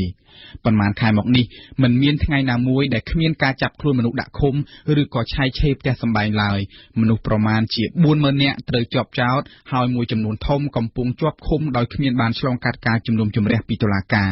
នេះនៅមិនទាន់រាប់ពីមន្ត្រីរដ្ឋការគ្រប់វិស័យជាច្រើនពាន់នាក់ដែលត្រូវបានគេដកហូតពីតំណែងដោយគ្រាន់តែសង្ស័យថាមាននិន្នាការប្រឆាំងនឹងរដ្ឋាភិបាលស្ថាប័នព័ត៌មានកាសែតវិទ្យុទូរទស្សន៍ប្រមាណជា160និងសមាគមប្រមាណជា500ត្រូវបានរដ្ឋាភិបាលទូគីបញ្ជាឲ្យបិទទ្វារទាំងនេះគឺជាសកម្មភាពត្រួសត្រាសរបស់រដ្ឋាភិបាលទូគីក្រោមការបង្គាប់បញ្ជាដោយផ្ទាល់ពីបរិះខ្លាំងគឺរូបលោក Erdogan មិនត្រឹមតែប៉ុណ្ណោះលោក Erdogan ហាក់ដូចជាមិនទាន់ស្ងប់ចិត្តនៅឡើយទេដោយលោកគិតថាការគ្រប់គ្រងកាន់កាប់អំណាចរបស់លោកហាក់ដូចជានៅខ្សោយណាស់ដោយហេតុនេះហើយទើបលោក Erdogan បានលើកគម្រោងធ្វើវិសោធនកម្មរដ្ឋធម្មនុញ្ញទូគីដើម្បីរឹតបន្តឹងតួនាទីរបស់ប្រធានាធិបតីឲ្យកាន់តែខ្លាំងជាងមុនរដ្ឋធម្មនុញ្ញទូគីបច្ចុប្បន្នត្រូវបានតាក់តែងឡើងនៅឆ្នាំ1980ក្រោយការធ្វើរដ្ឋប្រហារយោធាទូគីជាសាធារណរដ្ឋអាស្រ័យរដ្ឋធម្មនុញ្ញតំណែងប្រធានាធិបតីគឺគ្រាន់តែជានិមិត្តរូបហើយអំណាចគ្រប់គ្រងរដ្ឋាភិបាលមួយផ្នែកធំស្ថិតនៅក្នុងដៃរបស់នាយករដ្ឋមន្ត្រីយោងតាមរដ្ឋធម្មនុញ្ញបច្ចុប្បន្ននេះប្រធានាធិបតីមិនអាចអនុវត្តទូនីតិក្នុងនាមតំណាងឲ្យគណៈបកនយោបាយរបស់ខ្លួនទេតែត្រូវអនុលោមទៅតាមផលប្រយោជន៍ជាតិរួមពោលគឺគោរពការបង្រួបបង្រួមជាតិពីគ្រប់គណៈបកនយោបាយទាំងអស់ផ្ទុយទៅវិញគម្រោងវិសោធនកម្មរដ្ឋធម្មនុញ្ញថ្មីដែលលោក Erdogan ចង់បាននាពេលនេះនឹងផ្ដល់អំណាចច្រើនបន្ថែមទៅប្រធានាធិបតីដូចជាប្រធានាធិបតីអាចតែងតាំងឬដកហូតតំណែងរដ្ឋមន្ត្រីបានដោយអត្តនោម័តតំណែងនាយករដ្ឋមន្ត្រីនឹងត្រូវលុបចោលដោយជំនួសមកវិញដោយតំណែងអនុប្រធានាធិបតីជាច្រើនអ្នកកំណែទម្រង់ថ្មីនេះក៏មានកំណត់ផងដែរថាប្រធានាធិបតីអាចចេញក្រឹត្យច្បាប់ដោយមិនចាំបាច់ឆ្លងកាត់រដ្ឋសភាទេមានន័យថាជាមួយនឹងរដ្ឋធម្មនុញ្ញថ្មីនេះដែលលោក Erdogan ចង់បានគឺនឹងនាំទូគីឲ្យក្លាយទៅជារបបប្រធានាធិបតីអាយុពេញវ័យអាចបោះឆ្នោតបាននឹងទម្លាក់ពី25ឆ្នាំមកនៅត្រឹម18ឆ្នាំក្រៅពីនេះគេមានគម្រោងបន្ថែមចំនួនសមាជិកសភាពី550នាក់ឲ្យបានដល់ចំនួន600នាក់ តែយ៉ាងណាចំណុចមួយដែលមានលក្ខណៈជាទណ្ឌកម្មដល់តំណែងប្រធានាធិបតីគឺរដ្ឋធម្មនុញ្ញថ្មីមានកំណត់ពីនីតិវិធីទម្លាក់ប្រធានាធិបតីចេញពីតំណែងបើសិនជាមានសមាជិកសភា367នាក់យល់ព្រមនីតិវិធីនេះនឹងត្រូវបញ្ជូនទៅកាន់តុលាការកំពូលចំណុចមួយទៀតកាន់តែទាក់ទាញចំណាប់អារម្មណ៍គឺវិសោធនកម្មនេះនឹងកំណត់ធ្វើការបោះឆ្នោតពីរព្រមគ្នានៅឆ្នាំ2019ខាងមុខគឺការបោះឆ្នោតសភានិងការបោះឆ្នោតប្រធានាធិបតីហើយចាប់ពីឆ្នាំ2019ទៅជាមួយនឹងរដ្ឋធម្មនុញ្ញថ្មីគឺប្រធានាធិបតីអាចកាន់តំណែងបាន2អាណត្តិដោយមួយអាណត្តិមាន5ឆ្នាំដូច្នេះមានន័យថាអ្វីៗនឹងចាប់ផ្ដើមរាប់សារជាថ្មីពលគឺលោកអេរដូវ៉ាន់អាចឈរឈ្មោះធ្វើប្រធានាធិបតីបាន2ដងទៀតព្រោះអាណត្តិកន្លងមកនៅក្នុងរដ្ឋធម្មនុញ្ញចាស់គឺគេមិនរាប់ទេមានន័យថាលោកអេរដូវ៉ាន់អាចនឹងអង្គុយលើកៅអីប្រធានាធិបតីទូគីបានដល់ឆ្នាំ2029គម្រោងធ្វើវិសោធនកម្មនេះកំពុងតែត្រូវជជែកដេញដោលនៅក្នុងសភាចាប់ពីពេលនេះទៅតាមការចុះផ្សាយរបស់កាសែតទូគីរដ្ឋសភាមានពេល2សប្តាហ៍ដើម្បីពិភាក្សាគ្នាហើយបន្តមកទៀតត្រូវរៀបចំការបោះឆ្នោតប្រជាមតិទូទាំងប្រទេសក្នុងរវាង60ថ្ងៃបន្ទាប់ពីរដ្ឋសភាបោះឆ្នោតយល់ព្រមលើគម្រោងវិសោធនកម្មតាមពិតគម្រោងវិសោធនកម្មនេះអាចធ្វើចេញបានជាស្ថាពរដោយមិនចាំបាច់ឆ្លងកាត់ការបោះឆ្នោតប្រជាមតិទេបើសិនជារដ្ឋាភិបាលទូគីប្រមូលតំណាងរាស្ត្របានចំនួន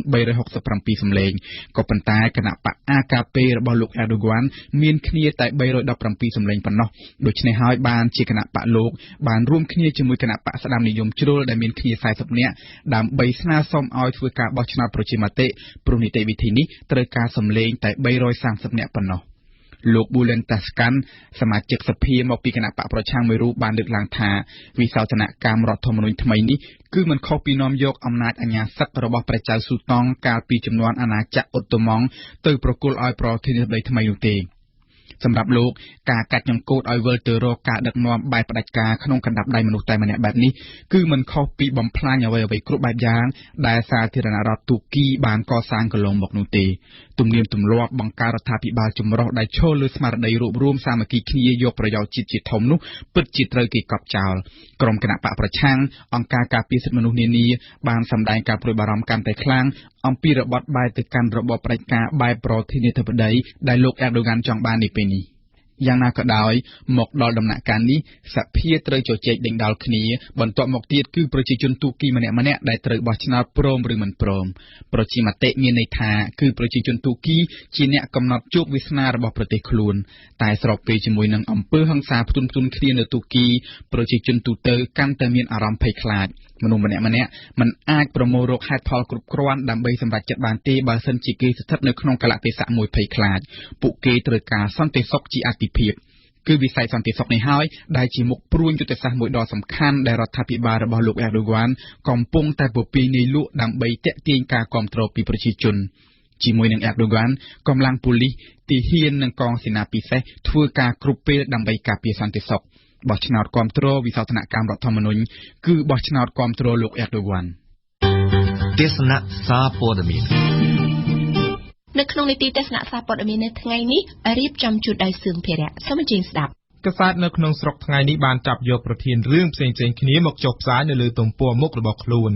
ជាដំបូងគេនេះគឺកាសែតភ្នំពេញប៉ុស្តិ៍បានដាក់រូបភាពធំមួយដែលបង្ហាញពីសកម្មភាពប្រជាពលរដ្ឋនៅតំបន់គីឡូម៉ែត្រលេខ6ក្នុងខណ្ឌរិស័យកែវរាជធានីភ្នំពេញនាំគ្នាស្តែងត្រីប្រហុកកាលពីថ្ងៃម្សិលមិញ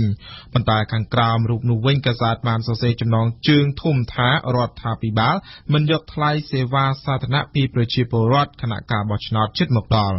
តាមចំណងជើងនេះកាសែតនេះបានសរសេរសាច់រឿងរបស់ខ្លួនថារយៈពេលជិត5ខែពីការបោះឆ្នោតឃុំសង្កាត់នាពេលខាងមុខរដ្ឋាភិបាលបានបញ្ជាក់ថាឯកសារចំនួន6ដែលចេញដោយរដ្ឋរួមមានឯកសារអត្តសញ្ញាណប័ណ្ណនិងសម្បត្តិកំណត់ឥឡូវនេះធ្វើដោយឥតគិតថ្លៃគណៈតំណាងរាស្ត្រមកពីគណៈបក្សសង្គ្រោះជាតិបានហៅថាការធ្វើបែបនេះគឺជាលក្ខណៈនយោបាយយ៉ាងច្បាស់ហើយនឹងមិនជួយធ្វើឲ្យប្រសើរឡើងចំពោះសេវាសាធារណៈនេះបើតាមកាសែតភ្នំពេញ ញប៉ុស្តិ៍កាសែតនេះបានដកស្រង់ការបញ្ជាក់របស់ក្រសួងមហាផ្ទៃកាលពីថ្ងៃម្សិលមិញថាខ្លួននឹងធ្វើការចេញសម្បត្តិកំណត់សម្បត្តិមរណភាពនិងសម្បត្តិអាពាហ៍ពិពាហ៍ដោយមិនគិតថ្លៃប៉ុន្តែមានការពិន័យប្រសិនបើមិនចេញក្នុងក្របខ័ណ្ឌពេលវេលាដែលបានកំណត់ចំណែកឯប្រាក់កម្រៃ 10000 រៀលសម្រាប់អត្តសញ្ញាណប័ណ្ណសៀវភៅស្នាក់នៅនិងសៀវភៅគ្រួសារនឹងត្រូវលើកលែងផងដែរចំណែកកាសែតខ្មែរថាមនៅព្រឹកនេះក៏បានចាប់យករឿងនេះដាក់នៅក្នុងទំព័រមុខរបស់ខ្លួនដែរហើយកាសែតនេះបានដកស្រង់ការយល់ឃើញពីប្រជាពលរដ្ឋឈ្មោះហៀងសុធិរៈថាលោកបានគាំទ្រនៅយន្តការនេះប៉ុន្តែលោកយល់ថារដ្ឋាភិបាលគួរតែយកថ្លៃសេវាក្នុងតម្លៃទាបបំផុតហើយបែងចែកថវិកានោះដល់មន្ត្រីមូលដ្ឋានដើម្បីបញ្ជៀសការយឺតយ៉ាវក្នុងការផ្តល់សេវាកម្មក្រៅពីរឿងរ៉ាវខាងលើនេះកាសែតក្នុងស្រុកក៏ចាប់អារម្មណ៍នឹងរឿងរដ្ឋាភិបាលកម្ពុជាកំណត់យកតំបន់ជម្រកសត្វព្រៃការពារចំនួន2ជាលើកដំបូងរបស់ខ្លួនកាសែត Cambodia Daily បានសរសេរថា79ឆ្នាំបន្ទាប់ពីកម្ពុជាបានកំណត់ទីតាំងនៃតំបន់ការពារទាំងអស់ដើម្បីការពារតំបន់ព្រៃដ៏មានតម្លៃបំផុតពីការអភិវឌ្ឍនោះទីបំផុតរដ្ឋាភិបាលកម្ពុជាបានកំណត់តំបន់ដែនជម្រកសត្វព្រៃចំនួន2របស់ខ្លួនកាលពីសប្តាហ៍មុនប៉ុន្តែអ្នកភូមិមូលដ្ឋាននិងអ្នកអភិរក្សមួយចំនួនមានមន្ទិលថាកិច្ចខិតខំប្រឹងប្រែងនេះនឹងមិនធ្វើឲ្យមានភាពខុសគ្នាខ្លាំងចំពោះព្រៃឈើនិងសត្វព្រៃនោះទេក្រៅតែពីព័ត៌មានខាងលើនេះកាសែត Cambodia Daily ក៏បានចាប់អារម្មណ៍នឹងរឿងប្រធានាធិបតីសិង្ហបុរីមិនពិភាក្សាអំពីខ្សាច់និងស្ត្រីជំនួយការមេផ្ទះកាសែតមួយនេះបានសរសេរថាដំណើរទស្សនកិច្ចរបស់លោកតូនីតាន់កេងយ៉ាំប្រធានាធិបតីសិង្ហបុរីមកកាន់រាជធានីភ្នំពេញកាលពីថ្ងៃម្សិលមិញសម្រាប់បានកិច្ចព្រមព្រៀង2លើវិស័យអប់រំនិងសុខាភិបាលប៉ុន្តែមិនបានលើកឡើងអំពីការនាំចូលខ្សាច់ដល់ចម្រូងចម្រាសឬបញ្ហាស្ត្រីជំនួយការមេផ្ទះនោះទេកាសែត Cambodia Daily ក៏បានស្រង់ការបញ្ជាក់របស់លោកអៀងសុផាឡាតជំនួយការផ្ទាល់របស់លោកនាយករដ្ឋមន្ត្រីថាជំនួបរវាងមេដឹកនាំទាំងពីរនៅវិមានសន្តិភាពលោកតូនីបានអបអរសាទរកម្ពុជាចំពោះការរីកចម្រើនថ្មីយ៉ាងឆាប់រហ័សរបស់ខ្លួនក្រោមការដឹកនាំរបស់លោកហ៊ុនសែនចំណែកកាសែតដែលមាននានាការគាំទ្ររដ្ឋាភិបាលកម្ពុជាវិញនៅព្រឹកនេះបានចាប់អារម្មណ៍នឹងរឿងលោកស្រីប៊ុនរ៉ានីទទួលបានសញ្ញាបត្រស្មីកម្ពុជានៅព្រឹកនេះបានដាក់ចំណងជើងធំលើទំព័រមុខអមដោយសារជូនពរផងកាសែតនេះបានសរសេរថាសម្ដេចគតិព្រឹទ្ធបណ្ឌិតទទួលបានសញ្ញាបត្របណ្ឌិតកិត្តិយសផ្នែកអក្សរសាស្ត្រពីសាកលវិទ្យាល័យជនជាតិខ្វាងស៊ីប្រទេសចិនតាមរយៈចំណងជើងនេះកាសែតបានសរសេរបន្តថាលោកស្រីប៊ុនរ៉ានីជាភរិយាលោកហ៊ុនសែននិងជាប្រធានកាកបាទក្រហមកម្ពុជាបានទទួលសញ្ញាបត្របណ្ឌិតកិត្តិយសផ្នែកអក្សរសាស្ត្រពីសាកលវិទ្យាល័យជនជាតិខ្វាងស៊ីប្រទេសចិនហើយពិធីប្រគល់នឹងទទួលបានធ្វើឡើងកាលពីថ្ងៃម្សិលមិញដោយមានការចូលរួមពីលោកនាយករដ្ឋមន្ត្រីហ៊ុនសែនផងដែរក៏លេចទៅមើលកាសែតភ្នំពេញប៉ុស្តិ៍វិញកាសែតនេះបានចាប់អារម្មណ៍នឹងរឿងត្រីប្រហុកដោយដាក់ចំណងជើងឲ្យរឿងរបស់ខ្លួនថាត្រីប្រហុកឆ្នាំនេះឡើងថ្លៃខ្លាំងដោយសារគក់ឈ្មួញធំភ្នំពេញប៉ុស្តិ៍សរសេរថារដូវធ្វើប្រហុកផ្អកបានមកដល់ប៉ុន្តែប្រជាកសិករដែលមកពីបណ្ដាខេត្តនានាបានកំពុងស្នាក់នៅក្រោមតង់តាមមាត់ទន្លេក្នុងសង្កាត់គីឡូម៉ែត្រលេខ6ខណ្ឌឫស្សីកែវរាជធានីភ្នំពេញដើម្បីធ្វើប្រហុកផ្អកនោះភាគច្រើននៅមិនទាន់សម្រេចចិត្តទិញត្រីធ្វើប្រហុកផ្អកតាមគម្រោងរបស់ខ្លួននៅឡើយទេដោយតម្លៃត្រីប្រហុកថ្លៃខ្ពស់លើសពីការរំពឹងទុកចំណែកកាសែតខ្មែរថាមឯនោះវិញក៏បានសរសេររឿងការបង្ក្រាបបទល្មើសគ្រឿងញៀននៅកម្ពុជាកាសែតនេះបានដាក់ចំណងជើងថា8ថ្ងៃសមត្ថកិច្ចឃាត់ខ្លួនជនល្មើសទាំងប្រើនិងជួញដូរគ្រឿងញៀនបាន733នាក់ខាងក្រោមចំណងជើងនេះកាសែតនេះបានសរសេរថាសមត្ថកិច្ចបានឃាត់ខ្លួនជនល្មើសទាំងប្រើប្រាស់និងជួញដូរគ្រឿងញៀនខុសច្បាប់ចំនួន733នាក់ដែលបានកើតឡើងចំនួន284ករណីនៅក្នុងយុទ្ធនាការប្រយុទ្ធប្រឆាំងគ្រឿងញៀនទូទាំងប្រទេសដែលបានចាប់ផ្ដើមរយៈពេល8ថ្ងៃមកហើយយើងបញ្ចប់នីតិទស្សនៈសារព័ត៌មាននៅថ្ងៃនេះដោយដកស្រង់ការចុះផ្សាយពីកាសែតភ្នំពេញប៉ុស្តិ៍កាសែតភ្នំពេញប៉ុស្តិ៍បានចុះផ្សាយថាពលករផ្ញើប្រាក់ពីកូរ៉េមានជិត$40លានអាមេរិកបើតាមភ្នំពេញប៉ុស្តិ៍ការផ្ញើប្រាក់ត្រឡប់មកផ្ទះរបស់ពលករខ្មែរធ្វើការនៅប្រទេសកូរ៉េតាមរយៈធនាគារ Aclida កាលពីឆ្នាំ2016មានចំនួនជិត$40លានអាមេរិក បន្ថែមពីការស្ដាប់វិទ្យុលោកអ្នកនាងអាចចូលទៅអានឬស្ដាប់ការផ្សាយឡើងវិញកម្មវិធីទាំងស្រុងរបស់វិទ្យុបារាំង RFE នៅក្នុងគេហទំព័រ www.khmer.orfi.fo ឬជាភាសាបារាំង www.khmer.rfi.fr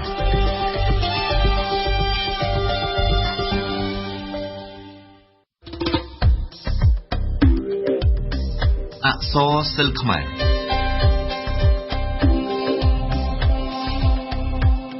នៅក្នុងនីតិអក្សរសិល្ប៍ខ្មែររបស់យើងនៅសប្តាហ៍នេះវ៉ាន់ឌីកអនសូមធ្វើការអត្ថាធិប្បាយនៅរឿងប្រឡំលោកមួយដែលមានចំណងជើងថាមហាចៅទល់ដែនសូមអញ្ជើញស្ដាប់ដូចតទៅ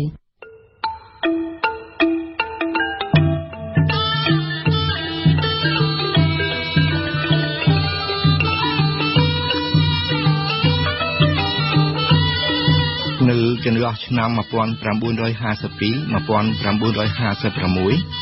ស្នាដៃអក្សរសិល្ប៍ខ្មែរបានផុសឡើងទ្រង់ទ្រាតប្រឡំលោកខ្មែរក៏បានចាប់ផ្ដើមត្រូវគេនិយមកាន់តែច្រើនទៅតាំងពីពេលនោះមកដែរគឺនៅក្នុងសម័យនោះហើយដែលលោកសាងសាវ៉ាតបាននិពន្ធរឿងមហាចៅនៅទល់ដែនបោះពុម្ពផ្សាយជាលើកដំបូងបង្អស់នៅឆ្នាំ1955រឿងមហាចៅនៅទល់ដែននេះលើកឡើងអំពីវីរភាពរបស់មេទ័ពម្នាក់ឈ្មោះមាននុនកាលពីចំនួនឆ្នាំ1865គឺចំនួនសៀមប៉ុនប៉ងយកទឹកដីខ្មែរមាននុនជាកូនរបស់អ្នកគ្រប់គ្រងខេត្តសិរីសោភ័ណ្ឌម្នាក់ដែលគេឲ្យឈ្មោះថាព្រះកម្ពុទ្ធដែលចូលដៃនឹងសៀមហើយដែលកាន់អំណាចផ្ដាច់ការនៅក្នុងខេត្តនោះមាននុនចាប់ចិត្តស្នេហាទៅលើនាងទេវីដែលជាកូនស្រីរបស់អ្នកស្នេហាជាតិម្នាក់ឈ្មោះវិសេសក្លាហានពូគឺសត្រូវរបស់ព្រះកម្ពុទ្ធនៅក្នុងរាត្រីមួយបន្ទាប់ពីបានដឹងថាទេវីជាកូនស្រីបានរោបទៅជួបមាននុនវិសេសក្លាហានបានចាប់បង្ខំឲ្យគូស្នេហ៍ទាំងពីររៀបការទាំងកណ្ដាលរាត្រីរៀបការកូនស្រីនឹងមាននុនរួចហើយវិសេសក្លាហានក៏ដាច់ខ្យល់ស្លាប់បាត់ទៅមាននុនមានប្អូនប្រុសម្នាក់ឈ្មោះកាម៉ាដែលពូកែខាងសិលសាស្ត្រដូចគ្នាប៉ុន្តែដែលមានចិត្តឃោឃៅកាម៉ាក៏ចាប់ចិត្តប្រតិព័ទ្ធទៅលើរូបនាងទេវីដែរពេលមាននុនចេញទៅធ្វើប្រតិបត្តិការសឹកកាម៉ាបានទៅចែកចង់នាងទេវីប៉ុន្តែពុំបានសម្រេចទោះបីនាងទេវីមានកពោពោះទៅហើយក្តីក៏មាននុននៅតែមកសាកល្បងបណ្ដាច់ចំណងស្នេហារវាងនាងទេវីនិងមាននុនជារឿយដែរមាននុនចេញទៅច្បាំងអស់រយៈពេលរាប់ខែមិនឃើញវិលមកវិញសោះនាងទេវីរងចាំដោយក្តីអស់សង្ឃឹមប៉ុន្តែនៅតែរក្សាការស្មោះត្រង់ជានិច្ចចំពោះមាននុននាងសម្រាលកូនស្រីមួយនៅក្នុងភាពឯកឯងក្នុងភាពកំសត់ពន់ពេកក្រៃនាងឲ្យឈ្មោះកូននោះថាបូទុំ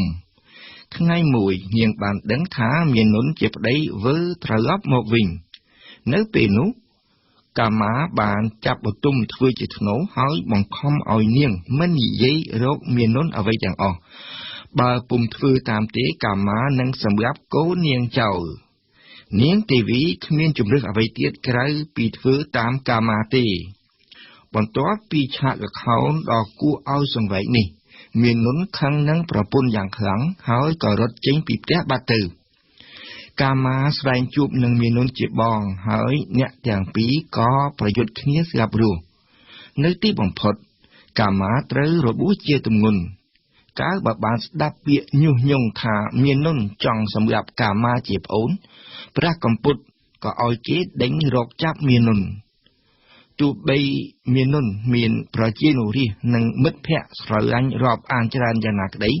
ក៏នៅទីបំផុតត្រូវនៅពេជ្រមេទ័ពម្នាក់របស់ពួកព្រះកម្ពុទ្ធចាប់បានហើយយកទៅដាក់គុកឲ្យធ្វើការទម្ងន់យ៉ាងវេទនាទាំងផ្លូវកាយទាំងផ្លូវចិត្ត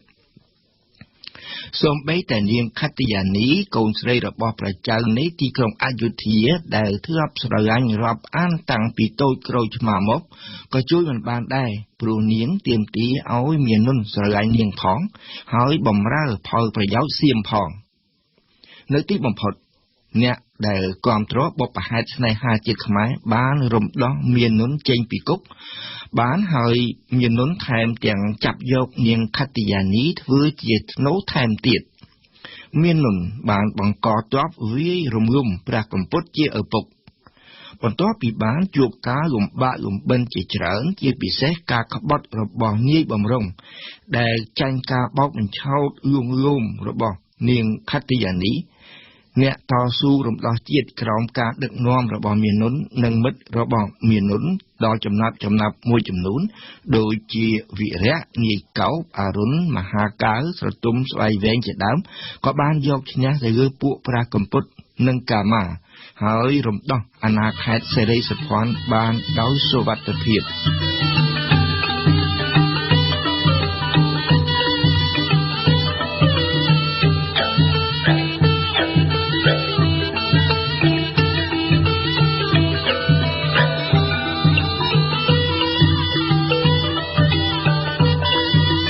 រឿងមហាចៅនៅទូដែននេះជារឿងរបស់អ្នកស្នេហាជាតិដ៏ក្លាហានមួយក្រុមដែលបានពាក់អឿយគ្រប់បែបយ៉ាងគឺពាក់អឿយទាំងស្នេហាទាំងគ្រួសារដើម្បីបុព្វហេតុរបស់ជាតិខ្មែរកិច្ចការដ៏ធំនេះបានសម្រេចក៏ដោយសារតែស្មារតីស្នេហាជាតិរបស់គ្រួសារខ្មែរមួយចំនួនដែរដូចជាឧត្តមនិងនាងយីហុបជាប្រពន្ធឧត្តមនិងនាងមាលាជាកូនស្រីជាដើមអ្វីដែលអ្នកនិពន្ធចង់បង្ហាញប្រាប់យើងគឺជ័យជំនះរបស់ឧត្តមគតិទៅលើសេចក្តីស្នេហាទោះជាស្នេហានោះមានទំហំធំប៉ុណ្ណាហើយក៏ជាជ័យជំនះទៅលើរាល់ការស្រើបស្រាវគ្រប់បែបយ៉ាងជាពិសេសជ័យជំនះនៃសេចក្តីស្នេហានៃការបដិញ្ញាចិត្តនៃការស្មោះត្រង់ទៅលើកម្លាំងមួយដ៏ធំមហិមាតែដែលពោពេញទៅដោយអំពើឃោរឃៅអំពើអយុត្តិធម៌អ្នកនិពន្ធមានទឹកដៃប៉ិនប្រសប់ក្នុងការបង្ហាញរឿងនិងក្នុងការប្រើភាសាខ្មែររឿងមហាចៅនៅទូដែននេះជាប្រលោមលោកដែលលើកតម្កើងវីរភាពក៏ពិតមែនប៉ុន្តែមិនមែនជាវីរភាពសម្រាប់បម្រើអ្នកមានអំណាចជិះជាន់គេឯងអ្វីទេតែគឺជាវីរភាពមួយដែលបម្រើនិងការពារអ្នកទុនខ្សោយអ្នកគ្មានបង្អែកនៅក្នុងជីវិតជាពិសេសការពារប្រជាជាតិដែលស្ថិតនៅក្រោមការគំរាមកំហែងមួយប្រកបទៅដោយគ្រោះថ្នាក់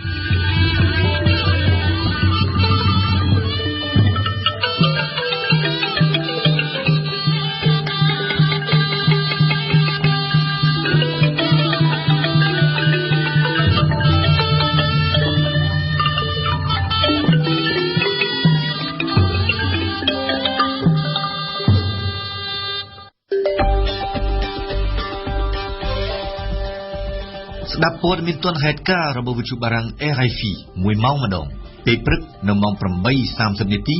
ម៉ោង 9:30 នាទីម៉ោង 10:30 នាទីនិងម៉ោង 11:30 នាទីថ្ងៃរសៀលនៅម៉ោង 2:30 នាទីម៉ោង 3:30 នាទីម៉ោង 4:30 នាទីនិងម៉ោង 5:30 នាទីស្ដាប់វិទ្យុបារាំង RFI ពិភពលោកស្ថិតនៅក្នុងដៃរបស់លោកអ្នកអ្នកស្ដាប់វិទ្យុបារាំងអន្តរជាតិ AFP នៅពេលនេះកម្មវិធីព័ត៌មានរយៈពេលពេញ1ម៉ោងរបស់យើងជិតឈានចូលដល់ទីបញ្ចប់មុននឹងបញ្ចប់នេះខ្ញុំសូមរំលឹកជូនព័ត៌មានសំខាន់ឡើងវិញលោកបនាយករដ្ឋមន្ត្រីសខេងរដ្ឋមន្ត្រីក្រសួងមហាផ្ទៃកាលពីថ្ងៃម្សិលមិញបានដឹកនាំគណៈប្រតិភូរបស់លោកទៅបំពេញទស្សនកិច្ចនៅវៀតណាម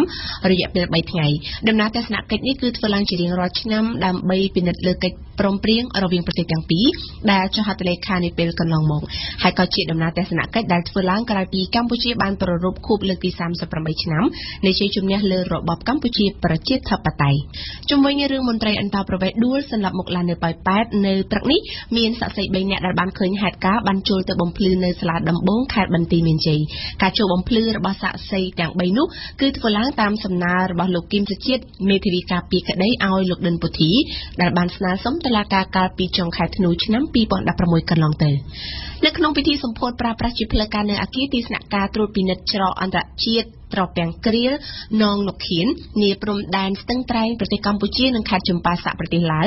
លោកនាយករដ្ឋមន្ត្រីហ៊ុនសែនអមដោយលោកថងលួនស៊ីស៊ូលីននាយករដ្ឋមន្ត្រីឡាវនៅព្រឹកថ្ងៃទី10មករានេះបានលើកឡើងពីការឯកភាពគ្នាអនុញ្ញាតឲ្យប្រជាពលរដ្ឋដែលរស់នៅតាមព្រំដែនប្រើប្រាស់ប័ណ្ណសម្រាប់ជាឯកសារផ្លូវការនៅក្នុងការចេញចូលឆ្លងកាត់ព្រំដែនចាប់ពីខែមករាឆ្នាំ2017នេះតទៅចំណែកព័ត៌មានអន្តរជាតិសភាអ៊ីរ៉ង់បានអនុម័តកាលពីថ្ងៃច័ន្ទបង្កើនកញ្ចប់ថវិកាយោធាឲ្យដល់កម្រិត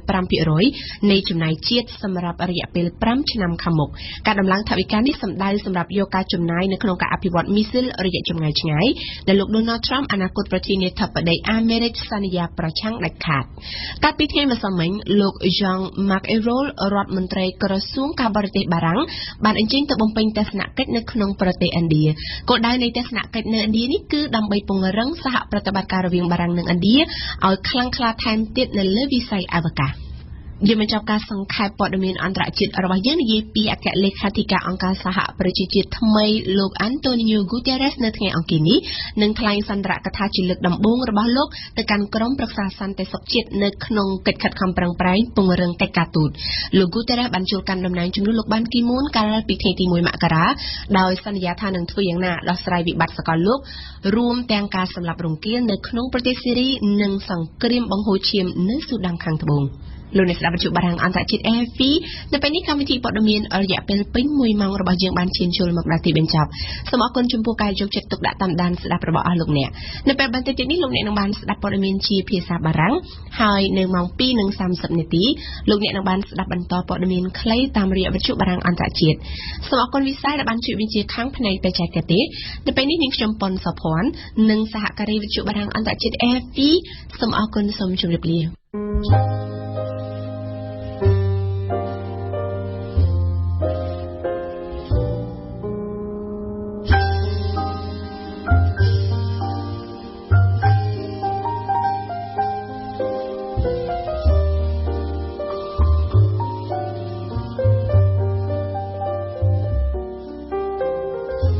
លោកស្រីអ្នកនាងកញ្ញា